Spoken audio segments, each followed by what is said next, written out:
and let your coach put you through training that is so brutal that you feel like you're going to die. You want to make the training sessions 20 times harder than the fight. That way, when you go to the fight, it's a little bit easier. It's a breeze, yeah. You have to understand the crowd that you're in, and you have to understand the energy that you give that bad crowd or the energy you get back. And you got to really sit back and wonder, do I want to be like that person or like that person? At the end of the day, I want to give everybody the results, the respect, the progress that they deserve, because their hard-earned money is coming in my pocket, man. Yeah. Just humble yourself, keep learning, Right. pass on the knowledge to your athlete or clients, and you're going to be successful. You're in a room in the back, and you know you're about to fight. It's not like a street fight where it just pops off, right? You know you're in the back, and you know at some point your name's going to be called. And they'll come knock on the door, Castro, you're next. So you know you're about to go out in front of the crowd, and you're about to throw down in the cage, you know? Yeah. So it takes a different kind of mentality and a different person. Yeah. So you want to put yourself in that situation. All right, guys, welcome back to another Shack in Progress podcast. I have an old coach of mine, and Coach Castro. He has put me to work some workouts before, made me feel like I couldn't walk after the gym. But Coach, welcome. Thank you, bro. How was your day? Good, man. Busy. How Busy. about you? Good. Same. Good, Same. bro. Yeah. Good. I appreciate you. I know you're really busy and you're taking the time. It was funny. We were supposed to do it Valentine's Day. That doesn't work out. Nah, that wouldn't have been good, bro. Yeah. How was Valentine's? Good. Actually, we didn't do much, but we're going to actually go to dinner tomorrow. She's going back to the Philippines. Oh, no. Okay. On Sunday for a couple of weeks for work and to visit her family. So okay. We're going to go out to dinner tomorrow and do something tomorrow. That's good. Okay. So, how long is she going to be out? 2 weeks. Okay. Yeah, not too bad. Weeks. No, not too bad. That'll fly for you. Yeah. Plus, she gets to see her family, so I'm happy for that. You know. That's good. But yeah, other than that, man, just been working. So appreciate the time, bro. Absolutely. So as I was explaining to you, this is about the business owner, entrepreneur, creator that's on the way, right? Their journey to where they want to be. Right. And I know from working out with you, you've told me you've faced some challenges in life, a lot, and a lot of setbacks. And our job is just to kind of uncover some of those challenges, because I think that within those challenges and how you overcame them is going to help the person listening. Yeah, I'm all for it, man. Yeah, I love that. All right, so just to start off, Coach Castro has a great pedigree here. One, owner of Castro Fit, former pro MMA fighter, strength and conditioning coach, bodybuilder, he trained athletes UFC, NFL, MLB, and then he's also just the lead trainer at what's it called? Self-made training facility. I just look at the SMFT. Yes, yeah, Self-Made, which is a great gym here. And they have it in California. I just realized. Yeah, there's about 23 of them. They're kind of out here West Coast. I think Texas or New Mexico. There's a few out there. So they're popular too. Yeah, it's a popular. The way they set it up, it's a private gym. Right. You got to be in there with a trainer, or you have to buy a VIP membership. You can go on your own, but. Yeah, there's not a lot of people in there at one time. There's nobody sitting on machines, so it's just a better concept, And I like it. I like it a lot. So we're doing good over there, man. Good. Yeah, and you worked your way, just showing up, and now you're the guy there. Yeah. I remember when I was there, you were like the one turning it off. You turn on the music. Yeah. So are you like? Yeah, I'm the manager, lead trainer there. No. I've been there for about a year and a half. Wow. So Miguel and Damien, the owners of this one and the one in Gilbert. Put me in charge there, and it's been good, man. I got the gym the culture's a little better now. We got rid of some trainers that weren't really fitting in the culture we wanted. So that's important. Right now we got a really good group of trainers. Everybody's clients are respectful. The gym's clean. You've been there. Music's good. It's loud. It's open. Bumping. It's a good time there, man. And we try to have fun with it. This has been my life since I was 18, whether I was fighting sports or whatever I was doing. And it's not always easy to go to the gym, so I try to make it fun for my clients and everybody else around me. I like that. Just because, that's my whole life, and sometimes man, I don't even want to work out. You know what I mean? Like, it's just, it's a lot. Plus, I'm in there all day. You know what I mean? So, I love it. I get there at 5 a.m. I leave around 6, 7 at night. Yeah. Just grinding, it's true. Just like you, bro, grinding, So I love that. Nothing was handed to us on a silver platter, so everything we got, we got to work for it. You know what I mean? So it's funny because in your pedigree it doesn't say therapist, because it should. That's a part of it, bro. Yeah, that's a part of it, man. Yeah. But it also helps me with my life too, because especially when I, the girls talk to me about their relationships or how it is to find a good man and stuff. So I try to use that stuff that they see negative and try to make mine more positive, and there's some things I'm like, oh man, I do that. My wife probably doesn't really like that, Right. so kind of helps me too. We kind of bounce things back and forth and Interesting. building some good relationship with some clients, so I love what I do, man. I get to go to the gym every day in gym clothes and Yeah. hang out with people Yeah. and No suit and tie. no, man, no. I couldn't do that every day. So yeah, I'm blessed, man. I love my job. I've been Cool. doing it since I was 18. I'm 51 now. Yeah. So Yeah. yeah, I wouldn't see myself doing anything other than this, man. I love So that. Yeah, from me to you, when I had the time that got to work with you, out of the working out and everything, just your small words like "you got this, Shaq." All right, you got it. Let's do this.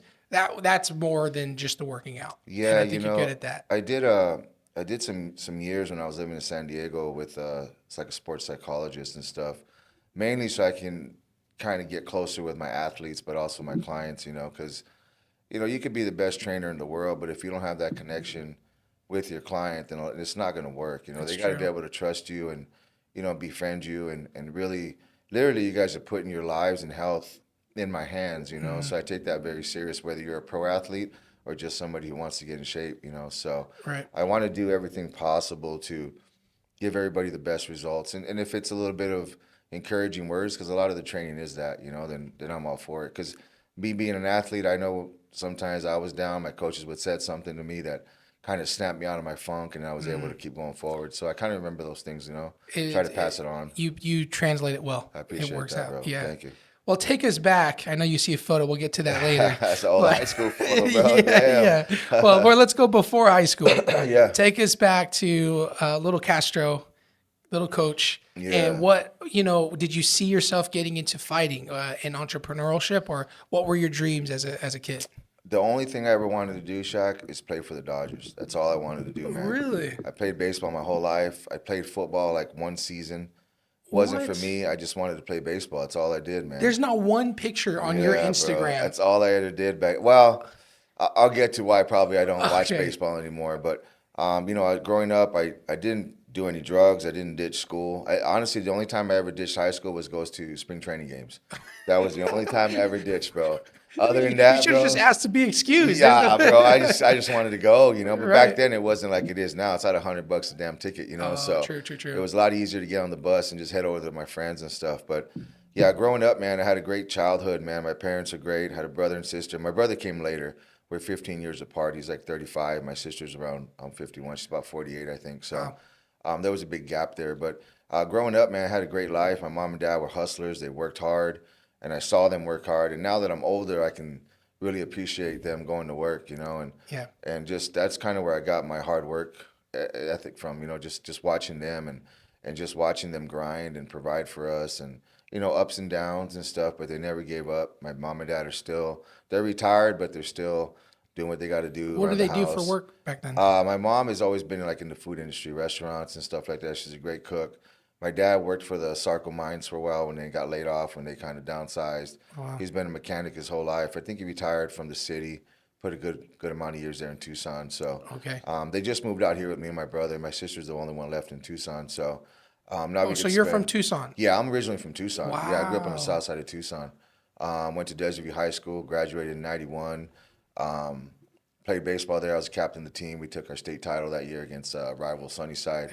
And yeah, after that, I got a scholarship to go play baseball at Arizona Western in Yuma. And I got a full ride. And to be honest, bro, I got out there and man, I just kind of screwed it up. I didn't really. I was away from home, and I was a lot different than I am now. You know what I Okay. mean? I don't want to say I wasn't as hard or as tough, but that's just a little played out them words. Right.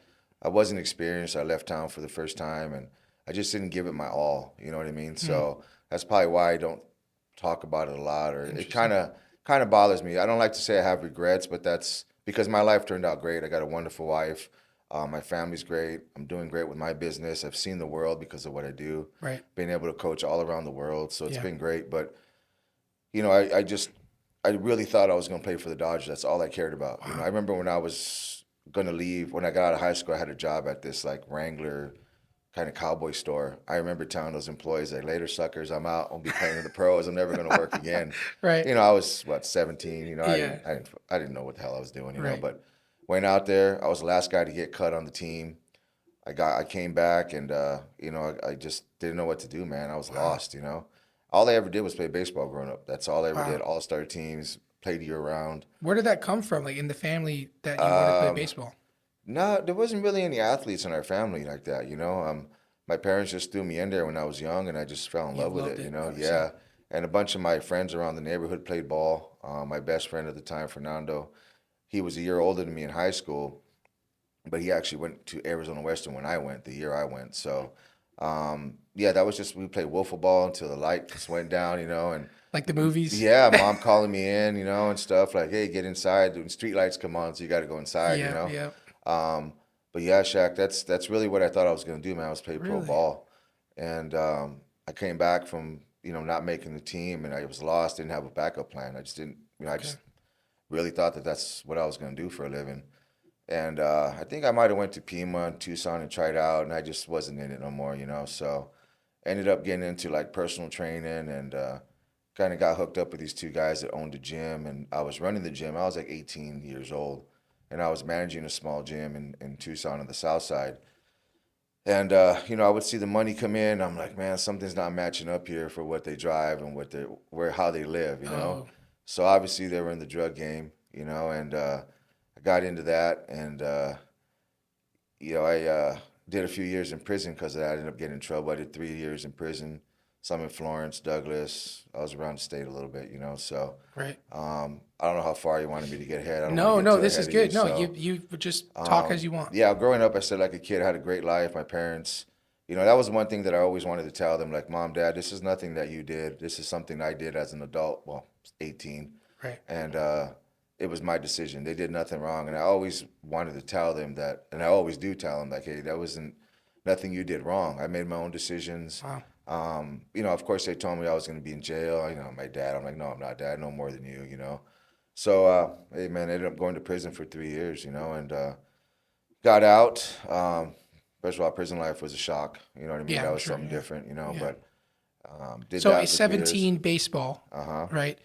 Didn't work out, well, which Hmm. I want to touch base on that. And Yeah. then 18 started going to the gym, Yeah. managing. Yeah. And then when did you end up in prison? What age? I had just turned of 1994. I turned 21 in October.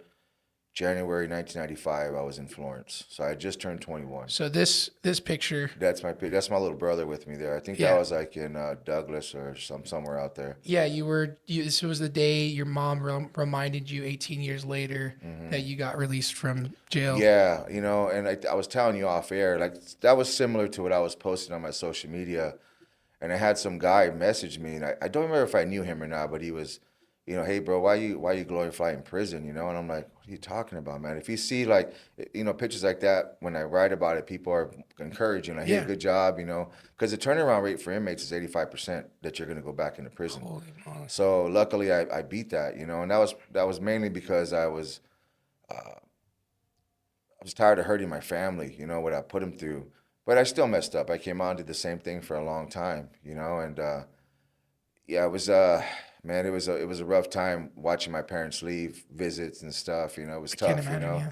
watching my mom cry, and it wasn't a good time, man. Well, let's take it back. Let's take it Yeah, back because I yeah. know there's a lot to unpack there, and I'm so surprised, like even past that point, like what you achieved. Right? There's so much you achieved.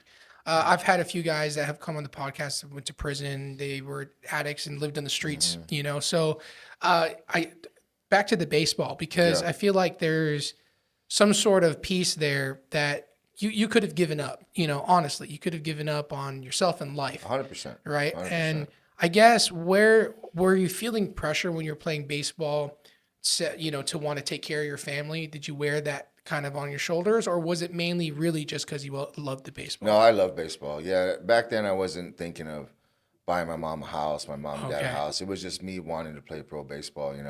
interesting. That's really the only sport I ever played growing up. Um, Sophomore year, I made the varsity team. Senior year, I was the captain. We won our state title that year. We had a great team, man. It was a lot of fun, and those memories is just, man, I hold them dear. Yeah, So I yeah, still have a video of it. I watch it here and there just to go cool. back on it. I love And that. it's like I said, it's probably why I don't watch too much baseball because I feel like I kind of cheated myself. But it's a rough line because I'm happily married to my wife. She makes me extremely happy. You Yeah. know, I love her to death. I love what I do for a living. Yeah. You know, if I would have done that, I never would have traveled I mean, I'm sure I would have traveled the world, but the way I did it, able to coach in different countries and Yeah. pick up techniques, you know, and And there's so many stories. I pardon to interrupt you because I no, no want you to worries. feel a Yeah, bit more like from my standpoint, right. right? Like there are guys who do make it, Mm-hmm. and then they actually get a year in or two in, and they don't hit as well, Mm-hmm. and then or they get injured, Mm-hmm. and then they have to pivot, Yeah, right? So whether you got on and you played and you did great, you still were able to pivot and figure out your life. When sometimes some guys like make it and then they don't make it and they kind of yeah. like they kind of roll over and can't get up again. I did. I'm not gonna say I fell on my knees and gave up, but I went back to the lifestyle that got me into prison for a number of years. And but when I was in that the whole time, Shaq, like yeah, we were making good money, but I was also in danger a lot of the times. Mm, Did a lot of things that I regret that I can't take back. That you know, and to be honest, man, I used to have a problem letting people know that I had depression and suicide thoughts, anxiety. You know, I'm supposed to be a tough guy, right? Not supposed to feel that way. right, But no, I have no problem saying that because I know there's a lot of guys out there that are like me, who kind of similar path that I took. That right. it's hard for them to admit that they can't they can't overpower what their brain is thinking and the negativity and all that stuff. And I'm always hard on myself, even now. You know, like I just told you off air, I'm working like 65, 75 hours a week, session wise. And I just need to stay working. I need to stay hustling. I need to stay doing something because if I'm at home, my mind wanders and it's not good for me. So I need to stay busy all the time. And when I step into the gym, it's like no matter what is going on in my life, it's all outside. I'm Mm, just in the gym and I'm enjoying what I'm doing. I'm laughing with clients. I'm giving them great workouts. I like seeing them get results. So yeah, coming out of prison and still kind of doing the same thing I did. I remember not being happy. You know, I remember being honest, man, looking at a bag of money that was mine, and I'm like, shit, man, I'm just not happy. Like, what am wow. I doing? You know. And I'm very fortunate, Shaq, that I didn't end up dead or back in prison because a couple of things almost happened a few times. Right. You know, had people rip me off for a lot of money. I owed a lot of dangerous people for a while, you know. Wow. So um, it wasn't fun for a while there. You know, it was pretty hectic for a while, and it was a really crappy lifestyle I was living, looking over and over my shoulder all the time. Not just for people that wanted to get me, or you know, that's the drug game. You know, it's Yeah. there's really no rules. There's Right. rules, but there's no rules. You Yeah. know what I Yeah. mean? So it's more like you're more worried about them than you are the cops sometimes. You know, Wow. so. It's just a very stressful life that, you know, everybody says it's easy money. Yeah, you can make some good money, but it's not easy, man. It's stressful. You know, you're just always on edge, you Right. know, and it's just not a fun way to live, man. I really hope that anybody hearing this that's kind of thinking to go that route, like About to say, yeah. think about it, you know, because you're not only putting yourself in danger, you're putting your family in danger.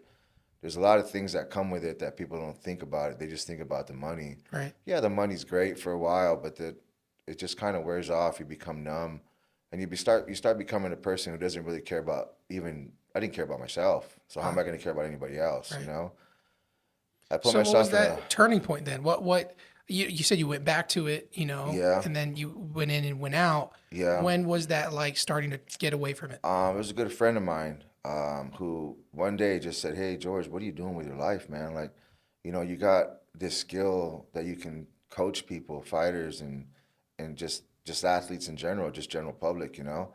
He's like, "Man, you need to get out of Tucson and go somewhere else, or you're gonna end up dead or in prison." You know, and Wow. this is a buddy that went to prison Wow. for the same thing that I did, you know. So hearing from him, and I'll always thank him, and every time I do talk to him, you know, not every time, but when I do talk to him, I'll remind him and say thank you for that because I still look back on it. I still remember where exactly we were, what we were doing, Nice. and bro, the next day I just said, you know what, I'm gonna go ahead and do this, and I Wow. packed up my truck and loaded everything I could fit in there, and I moved out to San Diego and started coaching at a gym that was called the Lions at the time. Okay. So let's Um, pause there because that's a good yeah, point. So you have this like come to Jesus moment kind with a of, friend, yeah, right? Like, yeah, okay, like he's a good friend for yeah, one to for say sure, something like yeah, that, for right? sure. It's not easy No, man, to say because it. you know I was pretty much his partner in everything we were doing. So for him to say that, like, took a lot. So I always appreciate that about him, you Yeah. know. And if it wasn't him saying that, I probably still just would have been doing that. I'd be dead or in prison again, you know. Wow. So How powerful are words? You know what I mean? man, you know what?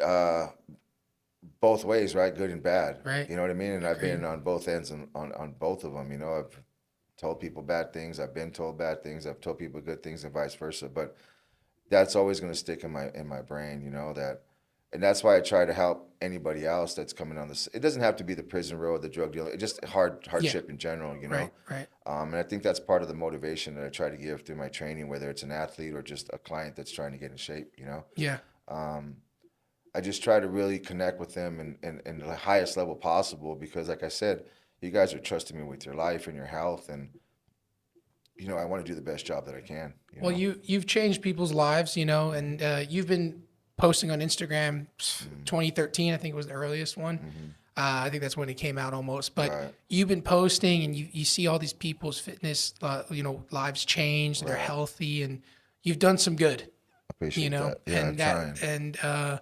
that means a lot. So take me to that truck. You packed up your stuff. Yeah. How old were you? And what did you say to your family? Like, hey, I'm out of here. Well, I was already training fighters in Tucson.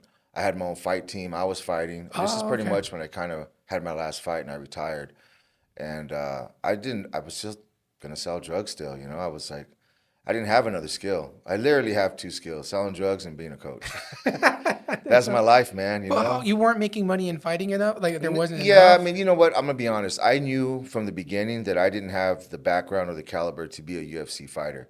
I love the fight game. I wanted to fight so that when I coach fighters, they couldn't say, "Well, coach, you never went through it. How can you understand this?" No, I went through it. I Fair fought. enough. Maybe not at the level you're fighting at, but a fight's a fight. You're still training for it, whether it's 8, 10, 12 weeks, whatever your camp is. You still got the same pressure. You still got the same anxiety over it. And I tell people, like, if you go out somewhere and you get in a street fight, you don't know that that's going to go down. It just goes down. Yeah. But when you have 10, 12, 8 weeks, whatever you're doing, training for a fight, Yeah. knowing what that guy wants to do to you because I know what I want to do to him, Jeez. it's a different level. Yeah, You it know what I is. mean? And luckily, I had some guys that had been fighting the UFC and Bellator and stuff like that I could call to kind of coach me through if I was doubting myself or whatever it was. Wow. And the reason I went to San Diego is because I'm sure you know who Dominic Cruz is. Yes. UFC just Yep. retired. He's going to be in the Hall of Fame. He's from Yep. Tucson, Arizona. Crazy. I met him when he was like 2 fights into his career, and he wanted some strength and conditioning coaching, and he just didn't have the money to pay me. But we got along good. He was, I saw him train hard, and he was a good kid. He was working hard. I said, look, man. He goes, Coach, I don't have any money to pay you, but I promise you I'm going to make it to the UFC. I'm going to be a champion. And when I do, I'll take you with me. I'll never forget that. I always tell people that story. I cool. always give Dominic his credit for helping me get out to San Diego. So after that guy told me that to go to, get out of here and go Yeah. do something, this is the first person I called. Wow. And yeah, he said, come on down, talk to the head coach. The head coach at the time owned the gym. They were nice enough to give me a job. And I became the head strength and conditioning coach over there after maybe a few months, 6 months, because the guy that was there left out of town. So I took over, and I was blessed to be around great coaches, some of the most talented fighters that went through the UFC at that time, and I was able to coach them. So Seems like a reoccurring thing. You end up being the leader of some gym when you show up, and that's like your innate ability to be the leader and to grow. I into always that gym. have. I remember when I was a junior in high school, we had a baseball little meeting after our practice, and I think we were talking about we didn't have a captain at the time. So I'm sitting there and the coach is talking about it. I said, shit, I'm the captain then. And that was it. I like that. I've always just kind of wanted to take Where the does lead. that come from? Man, I don't know, man. I really don't know. I just always wanted to maybe just kind of just help in any way. I'm gonna be honest. I probably didn't even know what the hell a team captain meant back then. You know what I mean? But But you were willing to I take the just shot. did it. Yeah, You know yeah, what I yeah. mean? Like, what's the worst that's gonna happen, Yeah. right? So I'm pretty much. I like to leave my mark wherever I go, and that's just me wanting to do better and to do more. And I think with the experience that I have now, whether it's in bodybuilding, strength and conditioning, fighting, I just want to pass that on. I'm still learning. I'm still a student of the game. And just because if you were a trainer and you've only been in the game for a year, doesn't mean that I think I'm better than you or that I just do things better. If I see something you're doing and I like it, I'll put it into my library. You're coachable still. Yeah, of course, bro, because the fight game changes, nutrition changes, techniques change. For me, I'm old school. I like to just get to the basics and just give me 110% and just work, Right. Yeah. I always tell people if you look back like '70s Olympians, '60s Olympians, the records they were doing. They didn't have the technology that we have now. They Right. didn't have the It's true. equipment. They didn't have the nutrition stuff that we have now. They didn't have the supplements, you Yeah. know. So if they were doing it back then on just grit and hard work, nothing's changed. Do the same shit now. the You know, truth. just work hard, put your nose down, and just go. I like that. And things will open for you. Yeah. You know. So that same for you, right? That's what you did. You That's put your head it, down bro. and work. Yeah. So take me back, because it sounds like you were fighting, and then you moved to San Diego. Yeah. Was fighting because of working at the gym, and then you got caught and all that stuff, and you had to protect yourself, or how did fighting come No, about? so I had a partner. We had a nightclub in Tucson back in 2000. That's crazy. Yeah, 2000. And it was a nightclub DJ, regular nightclub. We also had live bands come in. Okay. So when this production company would send me a band and they would do a live performance, they would also supply the security team. Okay. So at that time, the security team was Don Fry's training team. I don't know if you know who Don Fry is. If you look him up later on, UFC Hall of Famer, fought in Pride, pro wrestler for New Japan Pro Wrestling. He's just a legend, you know, in the sport. He's one of the icons. Wow. And he was from Sierra Vista, but he lived in Tucson. So I started talking to some of the guys at the club while they were, you know, being the security for the concert. And they invited me down to go train with them. So I went, didn't know anything. I wasn't a wrestler. I didn't do anything jiu-jitsu. I didn't box at the time, nothing. I went in there, and I'm going to be honest, man, they just beat the shit out of me. You know? So I think it was more of a test to see if I'd come back, and I just kept coming back. So was it like, take me right there. So like, Yeah. hey, let's go work out, Yeah. or was it, hey, let's fight? No, they wanted to see if I was picking it up or if I had the heart to even be there. But you know? what did So- you, were you interested in that? Yeah, because I remember seeing the UFC back in like, shoot, man, 90, what was that, 92 or something like that, maybe even before that. I forgot when Right. UFC started, but I remember watching that with my dad. I remember watching the videos from like Blockbuster back in the day. Wow. So I always had an interest in it. I just never thought I'd be a part of it because it wasn't a part of my life. Right. You know, I didn't have any of that growing up. Right. So yeah, I loved it. I just didn't know that I'd end up in So it. you get in this room, these guys. Yeah, it was at Rincon High School in Tucson, Arizona. That's where Don Fry and his team would train at the time. And back then, that's when Don Fry was fighting for a company called Pride FC in Japan. So he was a huge star over there. He had fought in the UFC already. He became a champion in the UFC. Back then, when they were fighting 2 to 3 fights a night when it first started. Dang. Yeah, it was called the Ultimate. He won that title. Wow. I think he fought 3 times that night and won the title. So he was already a legend, you know. And I did, I don't know if you remember those, like it was on FX. It was like a boxing event they had where anybody can go and show up as long as you didn't have any fights, pro fights. So they trained me for one of those. I did a boxing event and I just fell in love with it, bro. Like the competition, it felt like competition that I was in for baseball. It was something that I could look forward to getting prepared for. Like you know? attaching yourself to it again. Yeah, so there was a goal to reach, you know, and I see. wanted to reach it. So Well, take me back to that, but where they beat you down. Okay. They beat you down, and you had every right to just walk away and of say, course, this is not yeah, it. it's not like they were keeping me there. Yeah. You know? So Yeah. what in you wanted to get up and say, you know what, I want to fight back? You know what? To be honest, man, I'm always going to be honest in any podcast I do. I think maybe because I remember getting bullied as a kid, and I didn't like that feeling. I just didn't like it, you know. Wasn't getting bullied at that time, but I remember just back in the day, you know, It like popped in your mind. elementary school, junior high, you know. And there was a time I was the bully back then, you know. But yeah, I got bullied a couple times. And I just didn't like that feeling. And then being in the club business like we were, you know, there's just always things going around. And, you know, I was still in the game doing that. So I just kind of wanted to learn to protect myself. Some self-defense, beginning, yeah. you know what I mean? Yep. And I just kind of fell in love with the whole sport thing, man. So That's crazy. yeah, I ended up sparring the first time ever with Don Fry, and I'll never forget it, man. He's in the ring, and the guys are getting me ready, greasing me up, you know, headgear, everything, and he looks down at me, and you're gonna have to listen to Don Fry to understand how he's saying, but his voice is really deep, and he's like a cowboy rough kind of guy.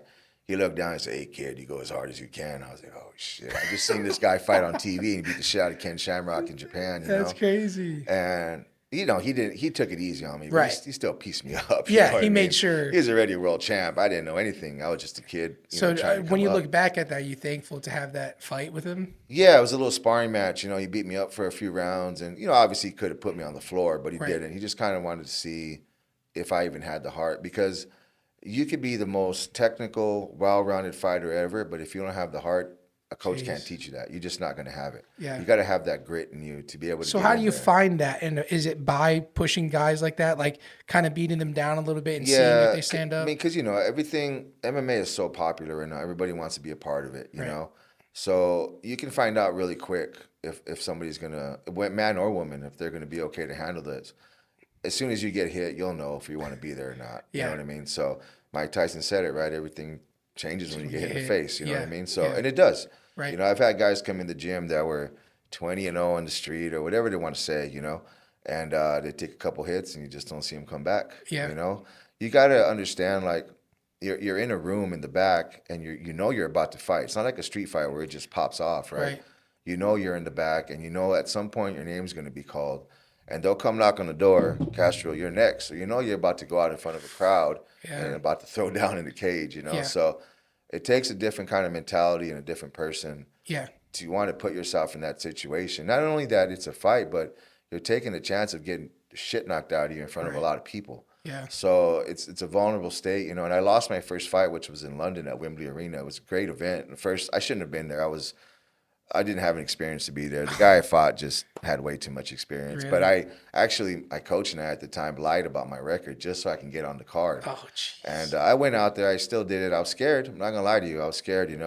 But that was with every fight, the nerves, the jitters, because you really don't know what's gonna happen. It's the unexpected. But Yeah. I remember, losing a fight in the cage.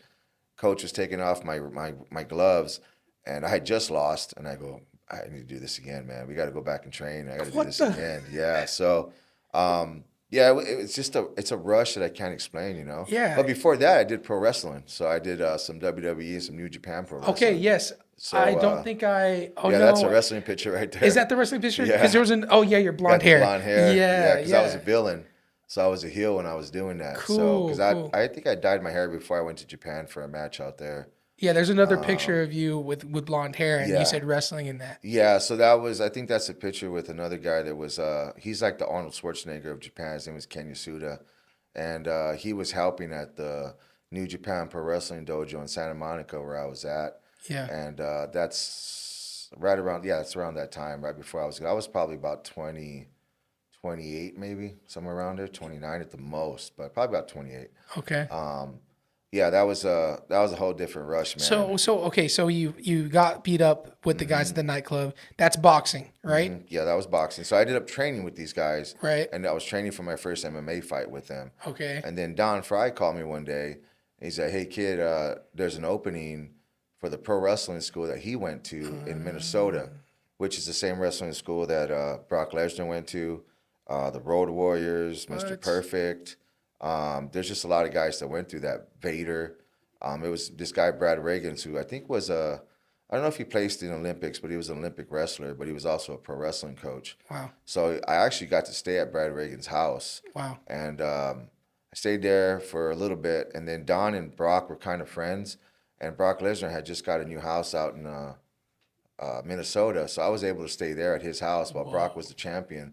And I had the whole house to myself because he was on the road the whole time. Crazy. So I became friends with Brock, and man, it was a great time, man. It was just doing something that I thought I never would either because growing up as a kid on Saturday mornings watching the cartoon for WWF at the time, Yeah. or just watching like WCW, Monday Night Nitro, I was a fan, Yeah. fan of Goldberg, obviously Brock Lesnar, all that stuff. Yeah. So I was like, heck yeah, man, I want to go and do that. So I went out there to Brad Reagan's.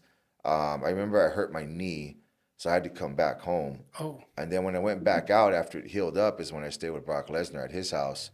And I was pro wrestling there, doing good, had a few local shows in Minnesota. I did some shows in California, some local ones. I got to do some work with WWE with like Kane, Undertaker. I remember Mr. Kurt Angle was there when I was doing stuff with him, yeah. And it was just and I had Chris Benoit was a good friend of mine who was helping me get in there. They don't talk about him no more because of everything that happened with him. But, Yeah. the Benoit, I know, bro, I'm not defending anything he did, but he was always nice to me, bro. He didn't have to be. I was nobody. He didn't have to take me under his wing and help me out, but he did, man. He was always a cool guy to me. So when that happened with his family and stuff, I was like, oh, man, that's crazy. You just never know what somebody's going through. Right. Yeah. As you continue to talk, like and unravel, uh, the more your circle of life. We're not even in the Philippines yet. We're not even like Yeah, that's you years know what I mean. later. Yeah, Yeah, it's years later. it's just really fascinating, right? Yeah, maybe baseball didn't work out the way you Hmm. wanted it to, but you Yeah. still ended up at a very like connected rate with some really cool Yeah, man. individuals. I still became a pro athlete in two different sports. Yeah, You yeah, know what I yeah, mean? Because to yeah. me, WWE is a sport. Hundred You know percent. what? It's scripted, but it hurts. Yeah, you have The Rock on your Instagram talking, Yeah, right? yeah, yeah. And I can see it, and I totally agree. Right. You have to do like things, jumping off the ring, like doing all this It's stuff. It's tough, still a man. sport. I Yeah, actually got hurt doing that more than I ever have fighting. really. Yeah, I really have, man. Just because, you're throwing yourself on the ground, and when you first learn, when you start taking bumps, when you fall on the mat, that hurts in itself, And I didn't come from a wrestling background, so I didn't have that technique yet. Right, right, right. So I started from scratch, and I don't even know how many concussions I have now just from banging my head there. And that was That's before crazy. fighting, you know what I mean? Wow. And what happened with pro wrestling, why I stopped that, is when I was with Brock at his house. We partied one night, and I just drank too much. This is the honest truth, man. You can see the scar on my forehead. I ended up putting my forehead through his oak cabinet in his house, and ended up in the ICU. I was in a coma for 3 days, and I was supposed to be a vegetable. I wasn't supposed to wake up. They told my family that if I did wake up, I was going to be brain dead. So I woke up one of those days, man, and Brock Lesnar's looking over me, hey, bro, you all right? And I'm like, bro, where the hell am I at? The last thing I remember is having a little party at his house. Dang. So, and this is before he fought. He was still the champion in WWE. He hadn't even Okay. thought about fighting yet. So yeah, man, and of course, I didn't have a name yet to go back and to keep pro wrestling. Right. So I was just kind of starting off. Right. So I said, man, I'm gonna go home. I'm gonna heal up. I'm gonna rehab whatever I got to rehab, and that's when I started fighting again. I didn't So have my first fight. why was because of that accident you didn't want to wrestle anymore? Yeah, just because it would have took me a long time to get back and do it, and I just didn't have the name to hurry up and get back in there. If I was already established in the sport, then obviously I would have went back. Right. But I just wasn't. I just wasn't deep enough yet to go through all that again. Yeah. And I was like, you know what? I'm gonna stay back in Tucson. I'm gonna start my fighting career, and that's what I wanted to do. Because I know ultimately at the end I wanted to be a fight coach. I still wanted to fight, even though I was doing pro wrestling. Yeah. It was just an opportunity that was given to me, and of course I was gonna take it because growing up as a kid, I was a fan, Right. of WWF at the time. So, Yeah. um, when I got there, bro, I got to meet everybody except for The Rock because he wasn't there. I think that's about it. I met everybody else there. That's I cool. didn't meet McMahon, but Stephanie, Triple H, Okay. everybody was there. That's sick. Yeah, it was pretty cool, man. Undertaker? Undertaker was there. No Yeah, way. yeah, it was pretty cool. Actually, I got to do a skit with him one time. He's my favorite. I was one of the Undertaker. pallbearers for his coffin. No. Yeah, because all the guys in the back, like the fake cops and stuff, those are Yeah. all pro wrestlers. They're just waiting to get called up or to do a show. Oh, So I did a few things like that too. that's cool. I put the medal on Kurt Angle when he was doing that gold medal thing when he was in the ring. No way. So I got to get into some cool stuff and That's train with cool. some of those guys. So I did a few matches in Japan too. It was a lot of fun, bro. Like, bro, to be able to come from south side of Tucson, prison and all that crap, and to be Right. able to do that, like, I still look back, like, it's hard to even think that I accomplished that because I just never thought I would. Yeah. But like I said, I still made it to become a pro athlete, which I always wanted to do. Yeah. And now, ultimately, I wanted to be in the position I am now and be a Right. coach. Right. So, Well, take me to okay. We're moving forward now. You got to fight, or you got the wrestling. You ended up going to fighting. You know, and then you traveled to Japan. So it's kind of a whirlwind. I'm not you. I don't know how you managed the life. You're just Yeah. here and there. And Yeah, you're bro. fighting. You're in these rings. So tell me a little bit during that time. How did you stay grounded, or were you grounded? Where were you in your life? yeah, I was just working hard and I wanted to make it somehow. I wanted to make it, if it wasn't WWE, then it was going to be MMA. Okay, so you were still some level. focused at some point to get Yeah, I somewhere. was still trying to get, at that time when I left to Minnesota, I was focused on pro wrestling. It's a hard life, man. I don't know if you saw the movie The Wrestler. No, but I heard it. I heard it. It's a tough life, man. Like, there was a lot of guys, at the time I had a girlfriend and I had sold the truck and we had money where I could have an apartment out there in Santa Monica. And I was trying to make it happen. Man, I was doing free matches in Anaheim at like a Mexican market with like 4 people watching. What? That's pro wrestling, bro. You got to put in those free matches, and it's pain the whole time. you're getting ready in a parking lot. It's true Behind your story, car, man. like, Yeah, bro. I seen guys live in a car trying to make that dream, you know. dang, So luckily, I didn't have to do that route. You right. know, it was still hard. You know, it wasn't easy, um, but I wanted to do it. You know what I mean? I love the sport, wrestling. It's fun as heck. You know what I mean? Yeah. Like I said, it's scripted, but it's you gotta have a lot of skill still. Those guys Yeah. are athletes in there, man. Like I don't take nothing away from those guys. You know, Yeah, it's even the skill of trying to not hit somebody but make it look like you're hitting someone everything is, takes bro. muscle A lot control. of stuff, bro. Yeah, yeah, Yeah. So I mean, I had a lot of fun doing it for the time that I did. But like I said, once I got hurt, I'm like, you know what? yeah. Let me just reverse a little bit. Let me reorganize my life and see what I really want to do. And it was always falling back into MMA. MMA. Okay. Just because I've been in the gym since I was 17, 18 years old, and being a part of being around athletes and just training. And I've always been a trainer since 18 years old. I'm 51 now. This is really the only legitimate career that I know and that I want to do. I don't want to do anything else. This is What about your body? I don't think I'm people shot, really. bro. My body's wrecked. Yeah. Yeah. So like, what has happened over the years, and can you tell that it really did come from the fighting? Yeah. Well, I tore a tendon, a pec muscle tendon, right off the bone when I was pro wrestling. Wow. And that took about a year to heal. And Jeez. that was something else too that took me out of the game because I couldn't. That took a year to rehab, and like I said, I didn't have Yeah, that's enough. serious. Yeah, I didn't have enough a name to go back. So once that rehab, I got another coach. I started training to fight again, and then ultimately took my first fight in London, and then had 6 pro fights total. So ended up winning a small heavyweight title in New Mexico during that little run. So Wow. it was a lot of fun, and I fought a few times for a company called WFF in Tucson. It's actually the owners were out of Phoenix, but they would come and do shows in Tucson. And I got lucky enough. I did 3 fights for them, and I main event all 3 fights. 2 of those were title fights. I lost. One of them, my grandfather had just died, and I shit you not, Shaq. I remember walking to the cage. I didn't want to be there, and I was just thinking, man, just knock me out. I want to go home. Oh man. Well, he knocked me out. You know what I mean? So I got what I asked for. But Right. and I think I had one more fight after I rematched him, and I remember thinking like, I was already in my mid 30s, and this guy was a lot younger, more athletic, and I was a few steps behind. So Were I you figured, making money through this and fighting, or did you have a job to make no, this happen? Like, yeah, how did you make it I through? would make good. Well, I was still doing some illegal stuff too, Got So, it. but I was making good money in Tucson with sponsors and stuff like that. I was making like 20 grand a fight.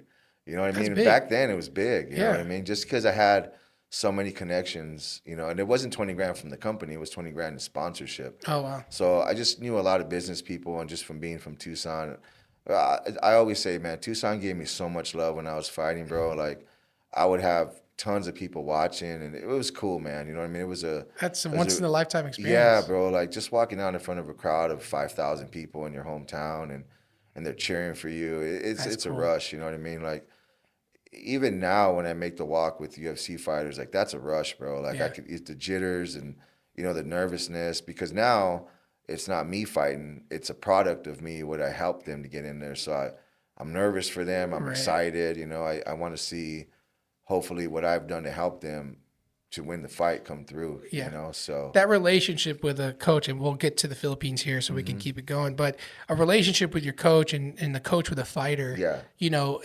it's good or bad. And I know sometimes fighters just change coaches every now and yeah, it then, happens a right? lot. It's Yeah. normal, but tell me how important it is that relationship for a fighter to have a coach by their side like that.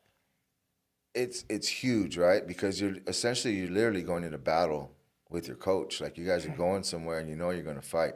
Now the coach isn't in there fighting with you, Right. but you're taking a part of him in there because he's got a lot of invested time in you with whatever he taught you. So going into a fight with your coach and you have that bond where you can trust him and you know that if he tells you to do a certain move in the cage or whatever Mm, it is that you're gonna have to trust him that he sees that and maybe you don't see that as a fighter. I see. You got to be able to connect with your fighter and almost play them like a video game from the ring side Yeah, I corner. see what You you're know what I saying. mean? Yeah. And if you don't have that bond, then you're not gonna have it. It's just not gonna Yeah. work. If he doesn't trust you If and I you don't don't trust trust him, him, yeah, it won't it's just work. not going to work. And I've been around a lot of good coaches, and I've been around a lot of bad coaches. And bad, I don't mean technique. I mean just the Relationship way they wise, are, I the way see. they are people. And I remember one coach told me like, bro, you can't get too close to these fighters or your athletes. I just never believed that. I'm like, no, man, I want to get close to them because you got to have that bond. They got to know that I have their back 200% no matter what, Mm, win, lose, draw. As long as the fighter goes in there, Shaq, and gives me everything they got and they left it in there, and we still didn't get the outcome that we wanted, at least walk away knowing that you gave everything you did and learned something from that. A fight's a fight. Anything can happen. Everybody has a puncher's chance.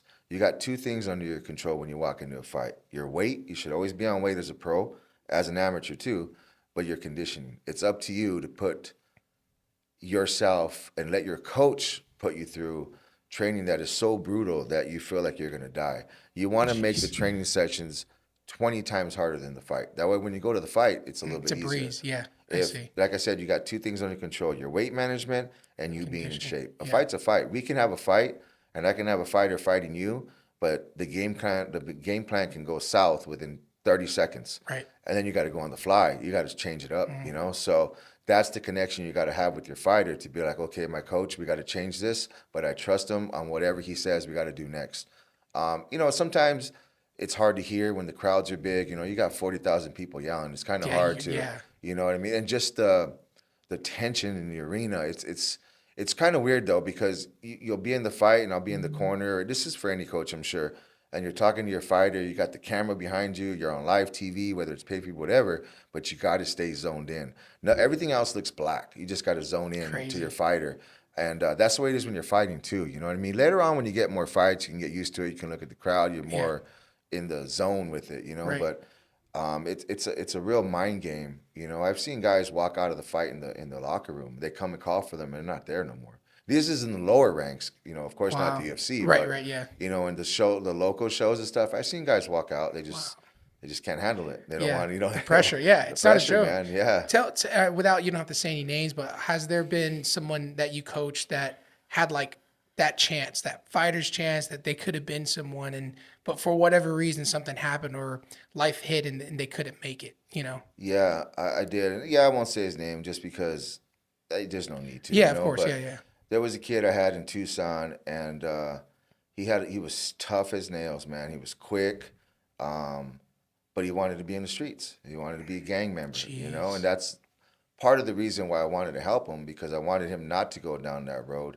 And I saw the skill level that he could have if he would have just paid attention and he would have respected me and any other coach that I brought around him. And he had world champions trying to help him, and he just didn't. It didn't click for him. So, now I hear he's in and out of jail, drugs, this and that. When he could have had a solid career in this game. But in this game, bro, you have a short window. Where you take advantage or you don't. If you Mm, miss it, then it's not going to come back. right. You mean like So health, like age wise? age-wise, health-wise, whatever it is, you know Yeah. what I mean. He just didn't take he was too cool, wanted to be out taking pills and partying, and a sad story because he could have been good. He really could have been good. Great wrestler, hit hard. He wasn't afraid to fight. Everything that you wanted in a fighter except the dedication and the discipline. Jeez. So if you don't have that, then there's no reason Right. to keep Right. going. There's just Yeah, not. it's sad, but that's in the movies too, right? It's Hmm. that fighter that could have been Yeah. and that didn't. Like Right? anything, any sport really. You Yes. know what I mean? Yeah. So if you can't leave the streets alone, then you're screwed. So when you looked at him and you guys were training, and we got to get to the Philippines because I got to ask you about that. But Yeah. you did you kind of like were you fighting mirroring because you saw yourself in him and you were hoping to have his life change because of what you were going through, coming off the streets, getting out of jail? Yeah, just because I could tell the way he talked and certain things that he said that at some point he was either going to get killed or he's in prison. So Wow. I just I'm a little hard headed. I push and I keep pushing even though sometimes they're not responding to it just because I do see the potential in somebody. And I do that now even with my regular clients, you know what I mean, who aren't trying to jump on a bodybuilding stage. They're not trying to fight. They just want to get in the best shape possible. But I see something in them and I just try to bring it out so they see it. Because sometimes we don't see the good in ourselves because we beat ourselves up, True. You've been through it, I've been through, we all have.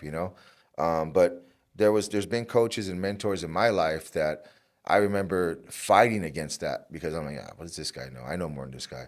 But they didn't give up on me. You know what I mean? And they're a part of the reason why I'm at where I'm at now. So I try to give back. But there's, man, especially now, I hate to say it, but it's changed now, bro. Like there's just a lot of people that just want a lot of shit for free and don't want to work hard for it, And sometimes I'll have guys that come to me, oh, coach, I want to fight because I want to make money. You're already wrong. Yeah, that's You're not crazy. going to make money. Yeah. There's 5%, 10% of the world doing this that are making money where they can live comfortably and and nice off of it.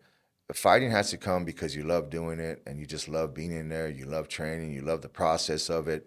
If you're going into the fight game because you think you're going to make a lot of money, then you better get your ass to school and do something else because Wow. it's not going to be this. That's crazy. It's not. And the pain and the everything that comes from it, the injuries, it's not a game. You can get killed. It's not Yeah. a game. So Yeah. you got to go into the with the right mind. If somebody comes to me and they're like, "Coach, I want to be rich from fighting," I'm not going to train them. But Yeah. what for? Yeah. Doesn't make any sense. I'm not Yeah. gonna. I don't care how talented you are. If you don't have the right frame of mind, then you're just not going to make it. And if you do make it, you're not going to last long. Right. Yeah. Because it's for money. It's nothing Yeah. more than that. Yeah, you got to go in there because you love it. Because the training's hard, man. Yeah. You're training in camp. You're doing 2 to 3 sessions a day, and they're not. It's go in there and just lift some curls. No, man. It's go, go, Yeah. go. Yeah. So yeah, it's a different world. I see you love it. Bro, I love it, man. I Yeah, love you're it. passionate about it. I Yeah, see you I am. talking about it. But actually, I took a couple years off from training fighters just because I've been in it so long and I was traveling with it, and my wife just moved here. Right. So I just really wanted to be home with her here because she came from the Philippines Right. and left everything that she loves. And, we've talked about it. It Yeah. So wasn't take me to the Philippines. So is that how you got to the Philippines? Was training somebody, right? Yeah, so when I was at Alliance, I started coaching Brandon Vera after he left the UFC. And he had a fight in 1FC, which I did a straight to conditioning for that fight. And we won the fight, and then we got offered a title fight. So after we won the title together at 1FC in the Philippines, we won the title at Moa Arena. We came back to town, and he was offered like some movie deals. And Brandon's like the Rock of the Philippines. He's a huge star out I can there, see that, as yeah. you know. I can see that, yeah. And he's like, "Hey, coach, I'm gonna move to the Philippines and open a gym. You want to be my partner?" I was like, "Shit, Philippines, man." You know what I mean? Like, Yeah. I didn't even know what to say at first because I'm like, man, I had a good job at San Diego. I was coaching all these high level fighters, traveling with them. I was around some great coaches that I was learning from. And I said, you know what, man, every time I took a big move like I did to Minnesota, to San Diego, and then now to the Philippines, it always helped push my career in the direction that I wanted to go. So I remember calling my family. I said, "Hey, this is my plans." They're never going to tell me no. I just want to tell them to inform them and kind of get some feedback too, because sometimes I'm an impulse guy. I'll just go because I think I got to slow down a little bit. I see. But I thought about it, man. I remember calling Brian. All right, let's do it. When are we leaving? That way I can give the gym a notice, my fighters a notice. Wow. And yeah, I ended up going out to the Philippines, man. What year was this? Probably 2015, 16, Okay. I think, somewhere around there like that. Okay. Again, with the concussions I have, my memory's not the best. So sorry if I don't have the dates right. All good, all good. But I'm just trying to get a feel so we can get to Yeah. the present. yeah, so I finally went out there. I remember I had a house in San Diego, and there was a few female fighters staying with me that were in the UFC, and a couple of them still are now. Excuse me, but I said, "Hey, look, I'm moving to the Philippines with Brandon. I'm gonna, start my own gym out there with him." And we did that because if you look, the Philippines has come a long way now since then. But at that time, they were still kind of a little bit behind on what we do here as far as training techniques and Okay. stuff like that. So we wanted to go down there, and our main purpose was obviously to start the gym. But as you know, there's a lot of tough kids, female and male, in the Philippines that are living in the streets because there's a lot of poverty, right? It's a Yeah. third world country. So we wanted to give the younger generation over there a platform to come in and train and maybe make something out of themselves That's cool. with MMA career, Yeah. Even if they didn't fight, at least they had something to do. Right. Maybe they would have became a trainer, a coach or something, you know what I mean? But that was one of our main things. We wanted to go uplift the MMA community, bring some new techniques. We wanted to bring some coaches from America down there Cool. and just kind of show them how we do things down here. As you know, the Philippines is slow, man. They're slow to get things going. It takes forever to get It's things true. going over there, man. Yeah. And it took us a long time to get the sponsors and that we wanted to help fund the gym and all that stuff. And once we got all that done, then the process started building the gym. We were about 30 days out. I've been there almost 4 years now, and the gym was finally starting to get going. It Wow. took a long time, man. So once it finally got going, we started ordering equipment. We had some of the equipment in already. The building was pretty much done. And then 30 days before we were supposed to open is when COVID hit. Yeah, I remember you telling this So part. it just killed everything, bro. Like Holy it killed crap. everything. The gym didn't. The gyms out there didn't open for a long time after COVID. So there was really there was no reason to still stay there and do it, you know. Holy So crap. um, yeah, that was kind of rough because we've been out there for a good amount of time, Yeah. and uh, it's it's a double-edged sword in a way because some of it I'm like, man, that's a lot of time that I wasted out there Right. because I left my career here, and then when I came back, I kind of had to restart it, you know. Right. So, but I met my wife I was about there to in say, the yeah. gym, so I'm glad that I went because I met my wife Kim, and her and I are completely happy. She's doing great down here. We're doing great together. That's great. So it was for a reason. I didn't know it was going to be for that reason, Right. but it was a reason. And now she moved down here. We got a great life, and I'm just blessed that I have her in my life. Because she grounds me. She helps me make better decisions. She's helping me with my career. She's an attorney back in the Philippines. She's doing some law stuff here too. Um, so she's a smart woman and keeps me in line and helps me get all my life organized. So So tell me about, yeah, you're in the Philippines, that habit, which is crazy. Another pivot in life that you got to hmm figure out, right? yeah. So she comes into your life. What were Yeah, you needing someone like her in your life at that a point, or hundred percent, bro. A hundred okay, percent. Just somebody that was goal driven, hard worker. And the first thing that I noticed about Kim was in the gym. I would see her come in the gym. She had her hat down low, her headphones on. She'd get her workout just done, work? no Yeah, bullshit, and she would just leave. So for me, bro, like, I hate seeing guys at the gym or women just sitting there talking. Like, I want to slap the shit out. I'm not gonna lie to you, bro. It's just disrespectful. of It's course, really yeah, disrespectful. right, Like, go to a park if you're gonna sit there and you're gonna type on your phone. Like, yeah, stop getting in the way of people that are trying to better themselves. right, But for some people, it's a hangout. It's a tripod. Set it up. Let's do a couple of silly sets. Let's yep, flex in the mirror. Let's post it on IG. yep, Bro, that shit is the most annoying shit I've ever seen, and mm. I really am against that. Like, it really fires me up when I I see can that tell, shit. yeah, So she wasn't like that. She would come in there, do her workout, and then she would leave. And at the time, she was a law student. At the mm. time, she hadn't took the bar out there yet. So for the last part of her studies and stuff, I was with her, and I saw how hard she worked. And being an attorney isn't easy. No, It's a lot of work, man. And some of those books they got to read are, I just don't know how they do it, right, honestly, any of them. You know what I yeah, mean?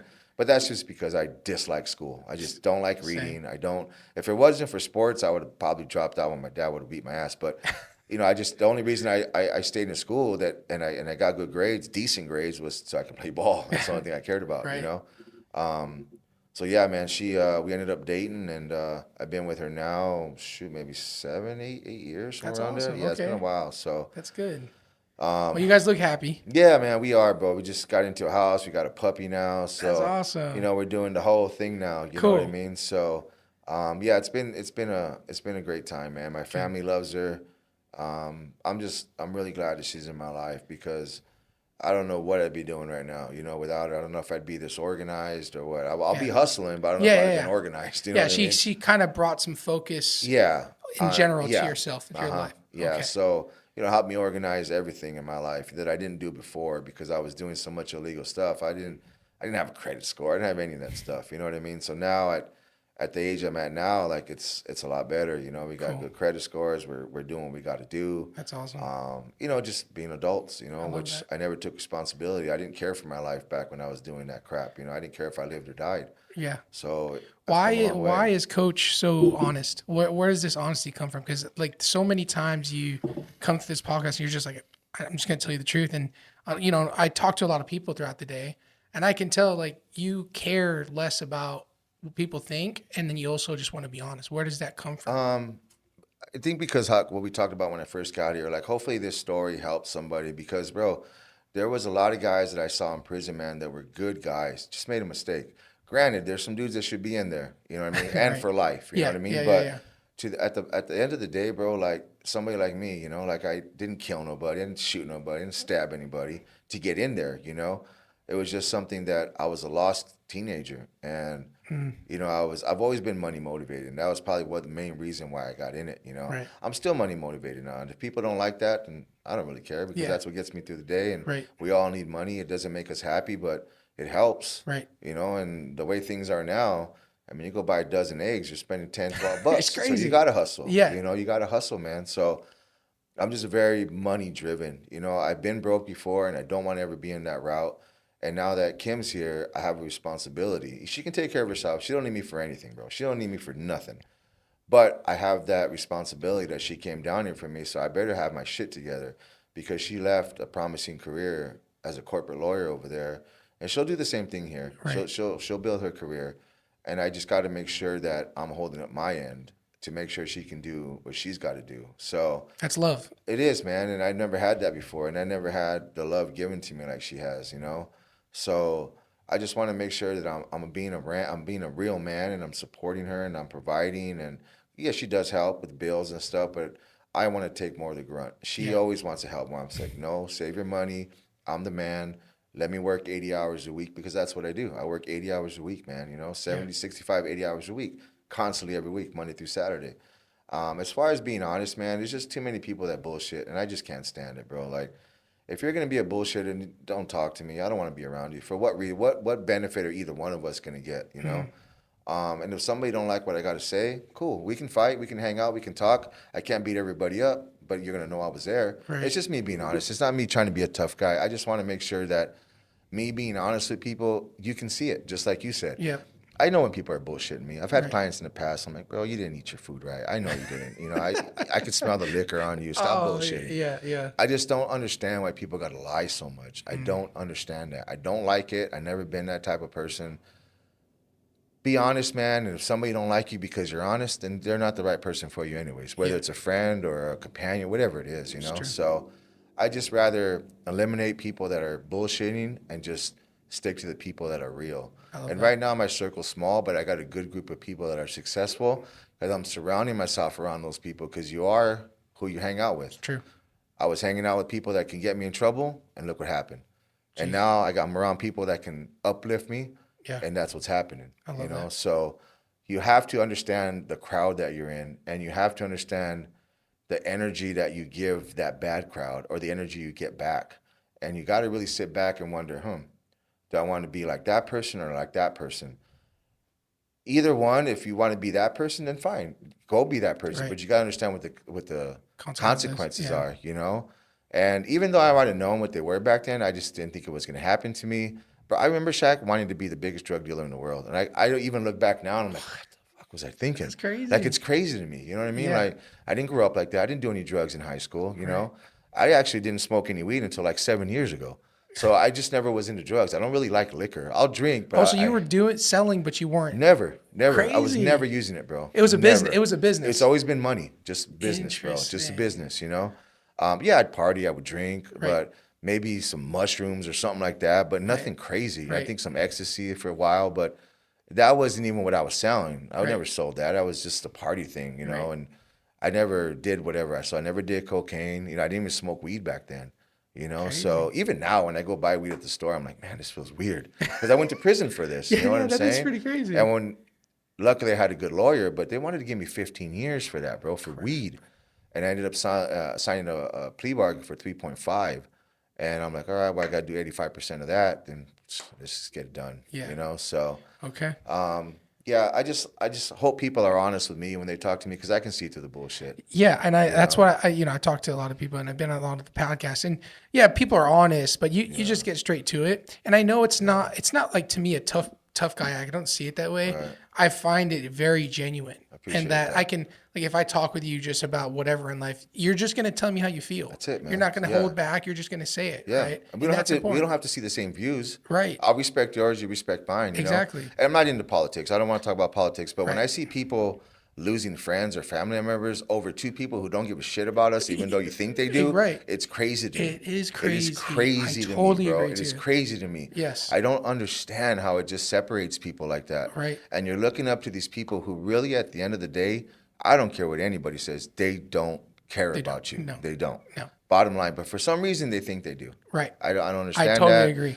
that's enough for politics because it's nonsense, but I don't understand it. I You know what I totally mean? I agree. don't understand it. Yeah, I just and don't, bro. I mean, you've been through a lot. You've been through the challenges. You fought, and in that world, you can't bull crap. You know, because when you get in the ring, you know whether you were training or not for the last You how many know what you months. did, bro. And you Right. know what you didn't do. Yeah. You know, so Because you're facing yourself in that fight. You're not 100%. facing the opponent. You're facing yourself. Yeah, Right. 100%. And you've been doing that for so long that you're looking at yourself. Right. Yeah, 100%, bro. So Coach Castro is now 2.0 version 3.0. I don't know Right. which one you're at, right? Right. You came from the Philippines. That sucked, but now you have Kim here with you. Yeah. You're rebuilding. You're like always head of this gym. You're leading. Where are you trying to go in the next 5 years? So the company now, man, self-made, they've been great to me. I was working there for like maybe 5 months. Then I got offered the lead trainer manager position. And I actually offered it to them at first. I'm like, look, man, I've been in this business for a long time. I see some things that are good, but I see a lot that are bad. I go, give me the opportunity to be the manager, whatever you guys call it here, because I want to help fix this gym. Because I want to have my own space to be comfortable working. And at that time, it didn't feel comfortable to me. There was a handful of trainers in there that were just going against the grain, and that's again part of don't bullshit, man. Don't come to work if you're going to make it difficult for everybody else. Go somewhere else. If you're not happy here, go somewhere else, man. There's other gyms in this area. Go somewhere else. Go somewhere else where people are going to believe your bullshit because I'm not, and a lot of these people aren't. So after I took the position, which was last year of January, um, we started going through some coaches that really weren't fitting the culture that we wanted in there. And Anthony and Damian, Anthony, who I talked to more um, about the gym and stuff, he's like, Coach, you just run it the way you would if it was yours. Check in with me, give me the big stuff. The other stuff, if you want to give it to me, I said, no, man, I'm going to filter through all the stuff that doesn't need to go to you because that's my job. And then the big stuff I'll bring to you. But give me a chance to fix the culture here, get some better trainers in here, quality trainers. And the gym, needed to be cleaned up a little bit. It just wasn't managed right because it really wasn't, the manager before me wasn't respected at all. And if he hears this, I don't care because it's the damn truth. So, There you go. I just don't, if I'm going to work at a place, I want to be able to go and it's comfortable. And I want to make sure that all the clients, even if they're not mine, are comfortable and they're happy. Right. And I think I've been doing a good job because I have other clients that tell me that I get DMs telling me, hey, I appreciate you, Cash. I try to say hi to everybody. Even if you don't like me, Shaq, I'm going to say hi to you every morning. Wow. You don't like me, I can't change that. Right. But I'm going to still say hi to you whether you like it or not. There's a couple people I don't because the energy is just, I don't even want to take that energy. Yeah, you don't want to waste it. I don't want to waste exactly. it. If you don't want to say hi to me again and your energy's bad, Right. some people just don't want to talk, which is cool, right? Right. But there's a few people that I'm just like, man, that's bad energy. I don't want to be around that. Yeah. Just because, again, going back to my depression, it hits me in a different way. It kind of triggers me. Now, I understand those triggers are under my control, but I'm still trying to get that under control. Yeah. You know what I mean? Feel So, So you made the gym your own sanctuary. pretty much. And everybody else benefits from that, which is Yeah, great. because it's a better atmosphere for everybody. Right. There's no drama. There's nobody trying to steal clients from nobody. Everybody picks up after themselves. They put, whatever handles they're using or their weights or whatever it is. We need to have a space, man. Right now we almost got 40 trainers in there. What? And at any given time, you can have half of those in there. And if you have 2, 3, 4 per trainer, there's a lot of people in there sometimes, Yeah. So everybody has to get along. The gym's big, but it's not With that many people, it's not 1,000,000 square feet. You know what I mean? But so we all have to be happy. We all have to share equipment, and we all have to be on the same page. At the end of the day, I want to give everybody the results, the respect, the progress that they deserve because their hard-earned money is coming in my pocket, which is helping me pay my bills and to live how I want to live. But I also want them to come in and be like, this is my comfortable spot. Yeah. George knows my name. If I don't know your name, I'm going to give you a nickname because I'm bad with memory. Yeah. So I just want everybody to feel comfortable because if you feel comfortable, coaches or clients, you're going to get a better workout. You're going to let your guard down. You're going to have fun in the gym. True. Shaq, I've been in this business forever, bro. I don't like working out sometimes. It's like, fuck, man, I don't want to do this again.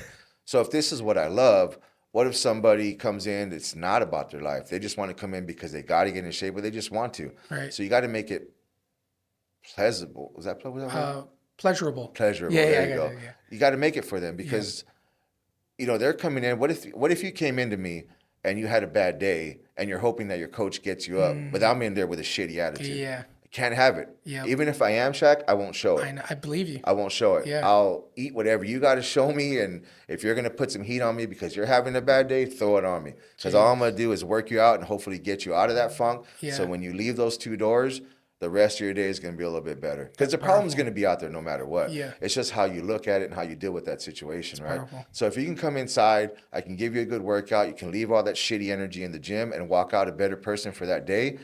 Then I've done my job. Yeah, you love that. I've done my That's job. what bro. you want. Yeah, I love my job, bro. To I the can point tell. where even Kim, he's like, man, you work so much, babe. I'm like, yeah, but I feel like people depend on me, whether you're a fighter or a client. So about a year ago, I got super sick and I was out of the gym for almost 3 weeks. And I lost like 20 pounds. I don't know what the hell I caught. It wasn't, what is it? Whatever the virus is, Corona, whatever that is. Yeah. Because I tested, it wasn't that. But I remember, bro, bro, you can ask Kim when next time you see her. I woke up like a Thursday morning and I had 102 temperature. I literally sat there, bro, and I cried because I couldn't go to the gym. I swear to God, bro. I swear to God, bro. I'm like, my clients, like, it was more than that, but it just was piled on. You know what I mean? We were about to leave on vacation in 2 days, it was just not a good time. Yeah, you know but what I mean? I can tell you love it. Bro, I was so bummed out, bro. And even now, like, I feel like if I call in sick or I just can't be to the gym today because I got some personal stuff to do, like, it bothers me, bro. Even if I double book somebody on accident, it ruins me for the day. And that's something I'm trying to work on because at the end of the day, the clients are always super cool. They're like, coach. They love you. Yeah. Yeah, you know, so it's just me, bro. I don't ever want anybody to be like, man, he's ripping me off. No. Or I'm not getting the results or coach really don't care about me. It's hard because now I got, it's almost 60 clients. That's awesome, so man. it's hard to manage all of them sometimes, you know, because if I'm training 13 people in a day, 14 people, that's 14 different, like, what do you call this? Like energies, problems, or conversations. That's why I said therapist needs to be right 100%, there, right? bro, because I can go from talking hood to be business in a matter of one client. You have to, bro. Yeah. You have to, you know. So I want to be in a good mood, but so that way, if my client comes in, I'm in a good mood, puts them in a good mood. We laugh. We laugh. Yeah, I remember. Yeah, for the short time I was with you, it was great. And then also one thing I want to tell you is like when you came into the gym, you were that guy. It's like, okay, I got to turn on the TVs. I'm gonna go to the back and I do that. And I can tell like you feel at peace and at home. I do, bro. Being able to do that. I do. That's the one place that no matter what I'm going through outside of those walls, I can leave it out. It even changes more when I train a professional athlete because now that's the way they feed themselves and their family. That's how they pay their mortgage, their car loan. I have to give them everything that I can to make sure that I do everything so they can win the fight or whatever the sport is. I want to make sure that they understand that I know their career, part of their career is in my hands. Yeah, you take it personal. I do. Now, granted, you got to go do what you got to do, and you got to do your part. Right. But I need to make sure I give you 110% of what I'm putting into you. Right. So I have a female fighter now that is top 10 in the world that I started training for the UFC, and I don't want to say her name yet, but I told her the same thing. I'm like, look, this is something I take very personal, and I want you to understand that I will give you everything possible. I don't care if it's 1 a.m, you have a question, you don't feel right, you give me a call. Kim does not get jealous. She does not get angry. She understands what I'm doing. So, and that goes for my clients. Give me a call, and if I don't answer, call me again, or I'll call you right back. Not to say that I have the answers all the time, but sometimes people just need somebody to listen to them. Like your buddy, like your friend. Exactly. Or little things like you said, come on, Shaq, you can do it. Yeah. I got to be able to walk people off that edge. You know what I mean? Especially if it's an athlete, because when I was fighting, I had Dominic Cruz to talk to, who was already a world champ, who I looked up to, and I still look up to. I would be able to call him, and he'd be like, George, this is what's going on. Do this, do that. After the conversation, I felt a lot better. I remember calling him at midnight one time and just tripping, because I was overthinking the fight, or I was, whatever the deal was, you know what I mean? So I want my athletes to understand that they can call me, because sometimes you, as an athlete, if you're training for a fight, you're just sitting there in the dark in the room and you're just wondering, am I doing enough? Am I doing this? Am I ready? It's a mind game, bro. It's a tough mind game, you know? And if you're not mentally strong, then this isn't the sport for you, because you can be on top one day, you can be on the bottom the next, you know what I mean? So, or an injury. You're always one injury away from your career being gone. Right. And that's a scary thing, Yeah. especially if you don't have a backup plan. Yeah. Or especially if you haven't even made it yet. You know Yeah, what that's I mean? all in your head. It's always in your head, bro. You know what I mean? And you're getting hit. You got to think of that. Yeah, So yeah. there's one thing that comes to mind. I know you mentioned that you're still battling and working on depression and feeling all those things. And what I see is that, the more you get to help others, the less that you feel those things. Yeah, because I feel like I'm giving back,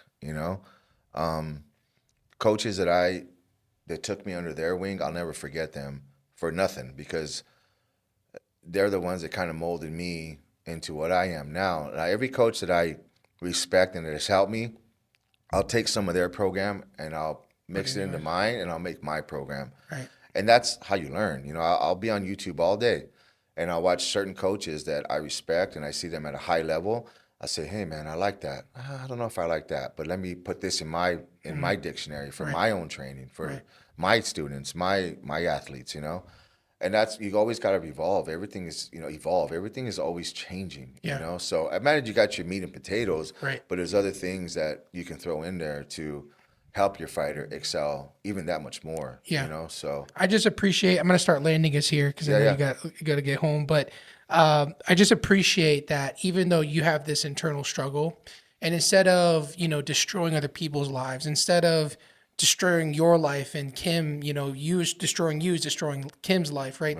You decide to keep pushing, helping others instead of taking the struggle that you have and putting out on other people. And the weight that you carry when someone comes in and they're having a bad day, and you even though you're going through it, like that is worth no dollar amount. And your clients hopefully get to hear this, but sometimes maybe they forget you're a person too, right? Yeah. And you need help, but hey, you know what? At the end of the day, I'm going to be here for you. Is what you say, 100%, bro. Right? And whether if it's a selfish reason or not, it just makes me feel better. At the end of the day, if it makes me feel better, it's got to be making them feel better. Hopefully. Right. Yes. You know what I mean? And I'm honest with my clients, bro. I'll tell them, bro, you look like shit today. What are you doing? What's going on? That's awesome. You have to be like that, bro. Because if That's tough love, bro, they've called me out before. I've had coaches be like, George, what are you doing, bro? You're not even in shape. What's wrong with you, bro? You have to. You know what I mean? Yeah. Because if you're not held accountable, then you're not going to succeed, and you're not going to go any further than where you're already at. Yeah, agreed. And there's coaches in this sport that'll kind of baby fighters and stuff, and I don't care if it's a male, female, if you're pretty, you're not. I don't care. You're an athlete, you're a fighter, and that's what I see, and that's how I'm going to treat you. I love that. And as long as you're giving me everything you got, if today, Shaq, you're a fighter and you only have 60% to give me, then give me 60. Tomorrow you're going to have 90, give me 90. Hopefully the next day you have 100, give me 100. Whatever you have that day, whether it's a client or an athlete, just give me everything you have. Don't go in there and waste. It's not cheap to hire me, so don't go in there and waste your money. Don't waste your time, and definitely don't waste my time, because everybody's a walking billboard for me. I'm my own business. Me, myself is my own business. Yep. So just want to touch on that, and we'll start learning. You're an entrepreneur, and not entrepreneur is like you're working as a business within a business, 100%. right? Yeah, 100%. And that is a very cool niche to be in, because you don't have to worry about the responsibility of the electric bill and the lease on the building, whatever the case is, right? Yeah. So what can you say to this type of business, and who is it? Who benefits for a business like this? What type of person benefits for an entrepreneur type of life? Good question. I would just say, because you still have freedom, right? You still do, but you don't have the responsibility of paying the rent and stuff like that. And that's one thing I wanted to go back on when you asked me where my end game is at. My end game is still to own my own gym. Oh, okay. But I do want to have, even though Selfmade's been great to me, I like their concept, the gym school, I still need to have my own gym. There's just certain things that I want to do, a certain style, how I want to have it, and it has to be with me. I think I've built my name big enough where I can take my own name and put it onto a gym and be successful with it. And not only just me, but I have such a group of coaches that I can always rely on. If I don't have the answer or the technique to get you better, I'm not going to throw something out of my ass. I'm going to go to a coach who I know who has that knowledge and be like, yo, coach, how do I get my fighter or client to do this? Bro, I don't care if you've been in the game for a year or 20 years.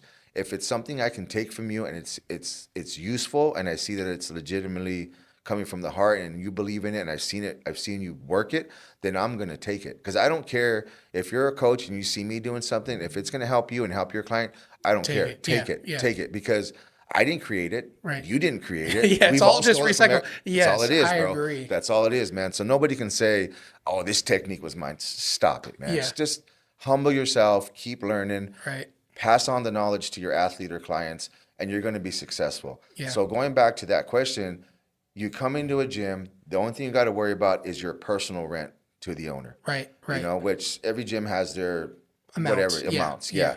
That's really all you got to worry about. That's crazy. Now, other than that, You charge your client what you charge your client. and they keep everything. You just pay the rent Wow. of the monthly rent to the owner of whatever that is. It's like a barbershop or In a a way. salon, In a right? way. You own Yeah. that little piece. You Yes. pay the rent there. Yeah. Okay. Yeah. Got That's it. exactly, and the concept's great. And that's the concept I want to have. And I've thought about it before because I've seen it at other gyms. Right. But my owning a gym isn't the right time right now. Right. I want to make sure that it's the right time. And, you know, with everything going on in the world, Yeah. opening the gym isn't the smartest thing to do right now. Right. Because at the end of the day, that's going to be the first thing that people cut out of their lives. It's Right. a luxury. Yes. It's not a necessity. For some people, it is. Right. But for most people, it's a luxury. Yeah. You know, so Fair enough. So that's 5 years from now, maybe, maybe probably a little sooner. more. Yeah, a little sooner. Get your own gym. Yeah, yeah. I'm all for it. Yeah, Just so you know, appreciate that, I'm bro. all for it. Thank you, bro. All right, so we have we have 4 big questions and then a rapid fire round Yeah. of questions. We're home. Yeah. All right, so I think you mentioned. I said this question is what's your biggest regret, and I think you mentioned that already, which was baseball and not really go into it. Was that what you Actually, said? the regret for that is what I put my family through on that part and the prison part. That's going to prison. It's hard to say I don't regret it because it taught me a lesson and I needed to go. Right. If I didn't go to prison at that time, I'd probably be dead. So Wow. I can't say I'm glad I went, but it's just something I had to go through to get me out of. But even though I still came and did what I did afterwards, it was more conscience in me. So when I was able to leave it and not luckily, because drug dealers either end up prison or dead. You get out of it, you're lucky, right?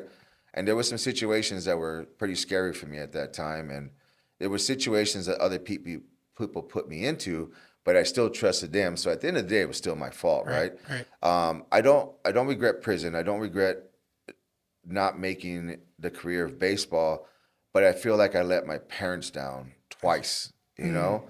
So that's why now I work hard. I work till I'm exhausted just Yeah. because I want to make sure that I don't fall back on anything that's not good. And I want to keep making my parents proud. Even at the age of 51, I want to keep still making them proud, you know? That's awesome. So yeah, the regret is the hurt I put them through. I see.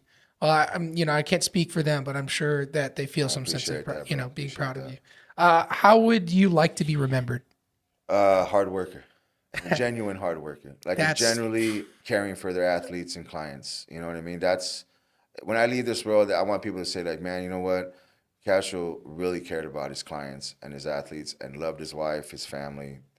It wasn't like that before. It wanted to be the drug dealer. Oh, that guy has a lot of money. Bro, it's so crazy. That's man. crazy. It's so crazy, bro. Yeah. Even now when I say it, I'm like, what the fuck was I thinking, bro? You know what I mean? Like, where did that even come from? You know what I mean? Because I wasn't brought up that way. Right. You know what I mean? My parents worked hard. My dad worked since he was probably 12 years old. My mom too, you know? So, Yeah.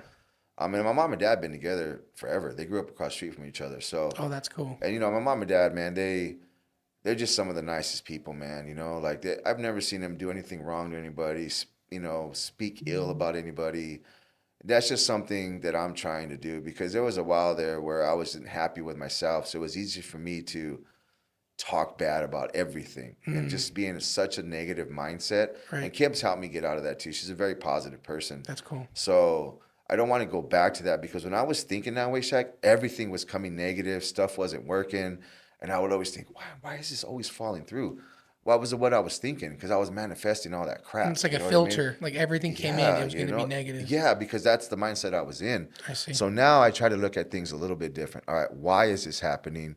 And what's the purpose of it? And how do I get around it without letting me slip Take you into down. my darkness I of see what you're depression and all that crap, Agreed. So that's why I keep my circle small. I don't have a lot of room for negative people or people that are lazy. That's Yeah. why I've fired clients before. If you get fired from a coach, there's a problem. Yeah. Because you're yeah, giving that's a me problem. money. Yeah. You know what I'm saying, bro? Yeah. You're giving me money. I didn't think bro. about it that way. Yeah, it's not like I have a guaranteed check. Right. So if I'm cutting some of my money flow because you're not paying attention or you're just being an a-hole, Yeah.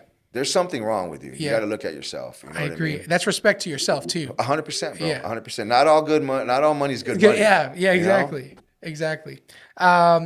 I said, where do you want to see yourself in 5 years? And then the last big question is, what is success to you?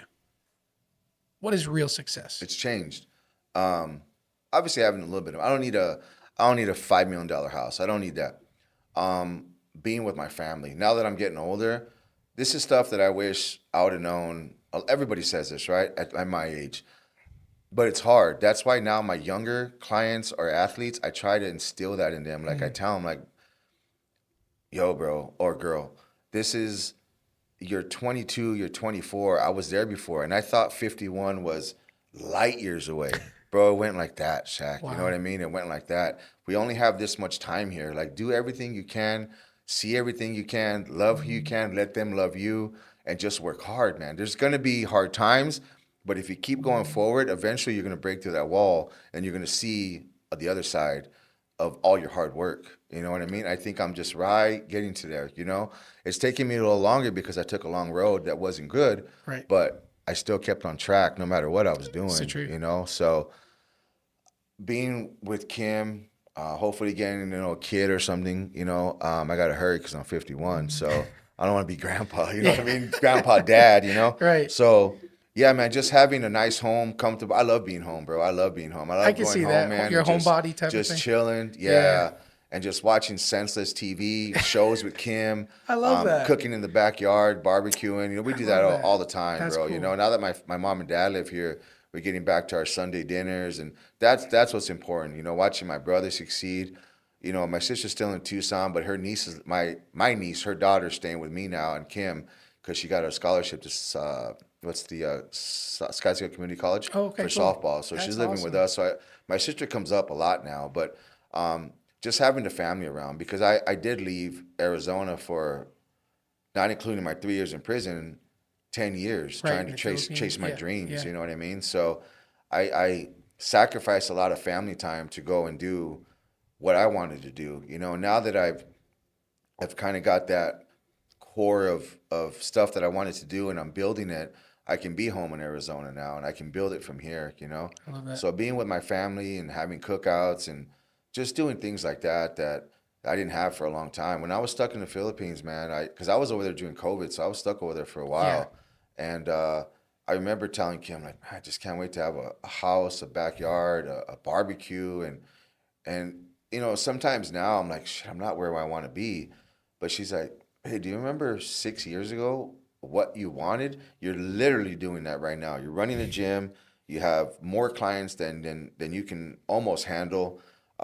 We have a house. We have a barbecue in the back. We have a puppy. It's just we forget. We're always so over there.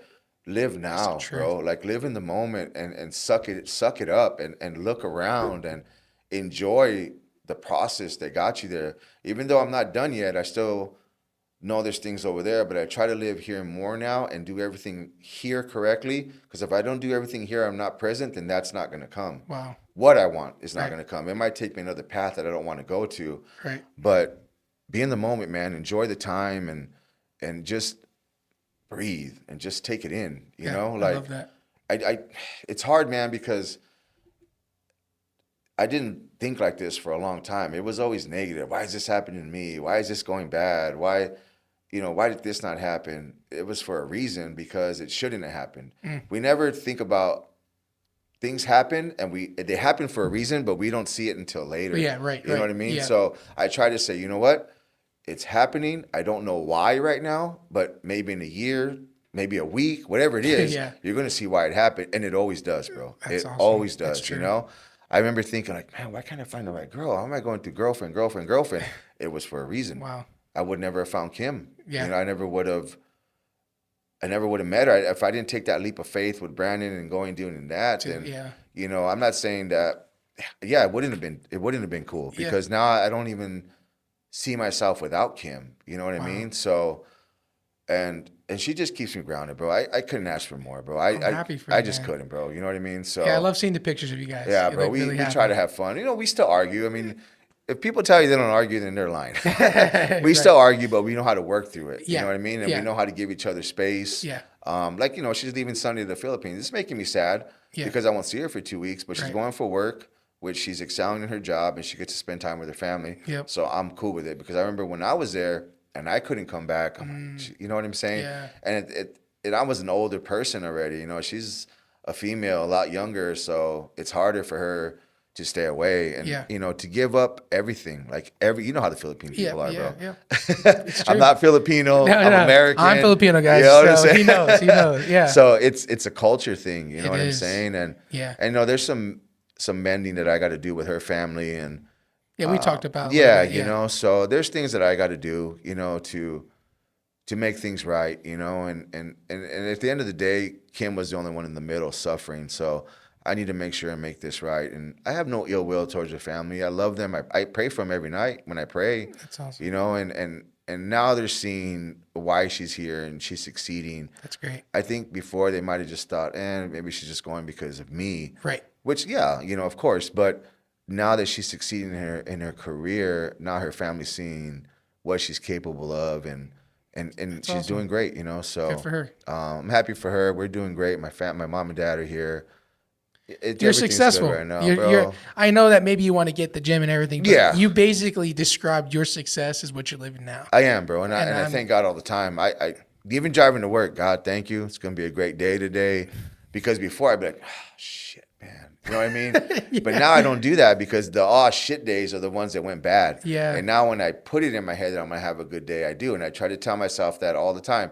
Because, bro, I'll be honest with you, waking up at 4 a.m. every damn day is hard. It's hard, bro. It's hard, and I see you go to the gym in the morning. Yeah. It's not easy to wake up. You Right. could easily stay in bed another 2 hours. It's true. You know what I mean? So waking up at 4, if I have a client at 5:15, they're depending on me to be there, you know? So I love that.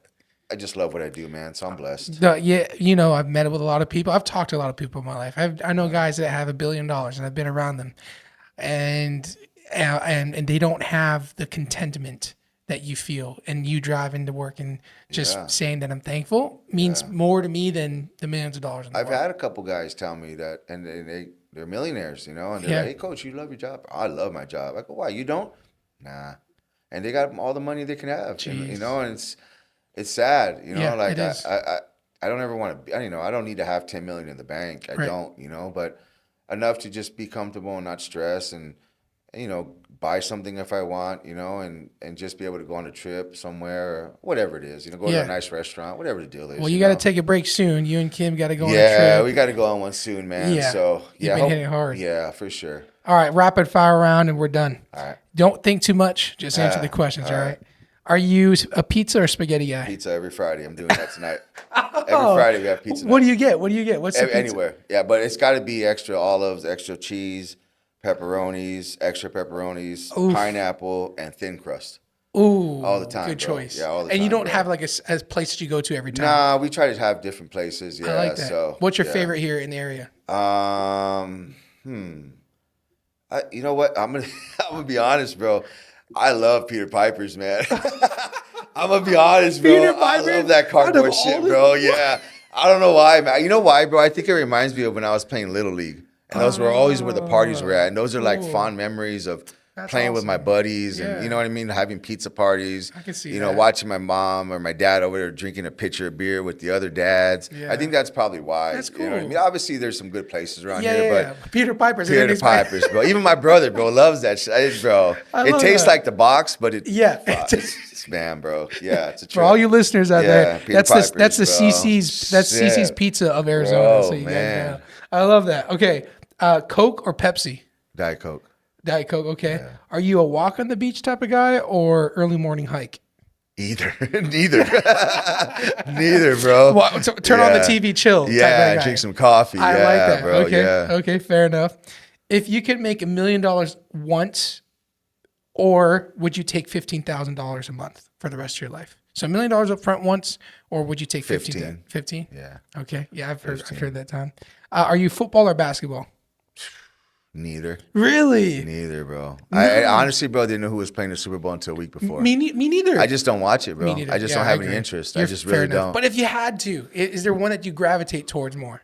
Probably football, just because it's more physical. Okay, Yeah, fair enough. just 'cause it's That more makes physical. sense. Yeah. Stocks or crypto? Neither, bro. If I had to pick, probably stocks. Stocks? Yeah. Yeah. Crypto's fake money. I know you might be into it. But No, I agree. I've can't learned my touch it lesson. and not real for me, bro. It's true. I agree. Are you, if you could get one of these two, are you a Lamborghini or a Ferrari guy? Which one do you gravitate toward? Lamborghini Urus. Ooh, oh my gosh. Yeah. That is so you. Yeah, that's I the can car. see that. Yeah. Yeah. But the tats like getting out of getting Yeah. out of there. Yeah, bro. Yeah. All right, final question. If you could have any superpower in the world, what would it be? Being invisible. Invisible. I can creep on people. Creep on my clients. Don't be eating that shit. You hear that, guys? Yeah, if you're his client, you better watch out. Yeah. All right, Coach. What could you leave with the guests listening? What do you want to let them know and on their progress to where they want to be? There's going to be a lot of ups and downs, probably more downs than ups. Just keep going, man. You're going to cut through that fog at some point, I'm still cutting through mine, and I'll probably always be cutting through mine just because I'm always going to have more goals that I want to hit, Sit down. Kim and I got a whiteboard at home where we put our goals and stuff on there. Awesome. And we've kind of slacked in the last week or two because we got that new dog. So, man, that dude, bro. But, yeah, we got a vision board, man, that has the goals and what I want to do and what we want to do. And if you see it every day, it's going to become a reality. So take the time to get a vision board, write on it, even if you think it's silly, or a journal. I haven't done it lately because we've been busy, but when I was journaling, man, it was like I was talking to somebody, but I was letting it out, and it felt better, So cool. Keep yourself grounded, keep working hard, and just be honest, man. There's too many bullshitters in this world now. Yeah. It's going to take you a lot further, Yeah. Thank you, Coach. Thank you. I appreciate it, bro. This was fun. My takeaway from me to you is you give me courage to be more honest with myself. Yeah, right? Appreciate that. And bro. more, just not be afraid of being honest. Don't be afraid to fail. Yeah. I failed many times. I'll probably fail again. And yeah, just be honest with yourself. I think that's the hardest part for people to do, Yep. And if me being honest with people hopefully helps them in some way. Right. I don't mean it to be mean, malicious. I don't mean it to be that I'm better than you because I'm not. I just want you to reach your full potential. And whatever it is. It doesn't have to be the gym or fighting or anything like that. But even with Kim, her goals are to be maybe a judge. Go for it, man. Yeah. Who's telling you not to? The people that tell you not to are the people who aren't going to do shit with themselves anyway, so who cares what they say? That's the truth. They're the ones that are going to be in the back hating on you because they couldn't do it. Yep. So, man, just shoot for your goals, man. No matter what obstacles in it, keep going. And if you really want it, it's going to happen, bro. It's going to happen. You got to will it to be real. You know what I mean? Just go, man. Just what else you got to lose? What are you going to do? Wow. You're going to sit there and think about it? What are you going to get? You know what I mean? Wow. So just fucking put your head down and go and just keep going. Even when you get there, there's another goal. It doesn't stop there. Yeah. You know what I mean? So once I get my gym, there's going to be something else. I love that. I'm going to do this until I can't move anymore. You know what I mean? So I believe that. Yeah, just be a genuine person, man, and be good to people and man, stop letting politics ruin everybody's life, man. It's enough already, bro. People need to hear that. It's enough already, bro. I don't care what side you're on. Right. Just remember who you are and don't believe that person or that person. Because at the end of the day, none of those people really care about us. Unless you're making $80 billion and you're giving some to them, they care about you. Yeah. Other than that, they don't care about you. That's the truth. You know what I mean? So just take care of yourselves, man. Eat healthy. Work I love out. it. Move. I love it. Thank you, Coach. Thank you, guys. You, Make man. sure to follow Coach at, is it Coach Castro or what is it again? Is it underscore Coach Castro, I believe? forget. Yeah, I think it's underscore. Underscore Coach Castro. Yeah. See, something follow else did for me. So Kim does all that for me, bro. Yeah. Well, find him there if you're in Scottsdale. He has room. It looks like he's getting booked already, but I have trainers under me too. Okay, so I can switch you to a trainer that will help you out. Yeah, perfect. All right, guys. Thank you so much. Appreciate you, Shaq. Thank you, man.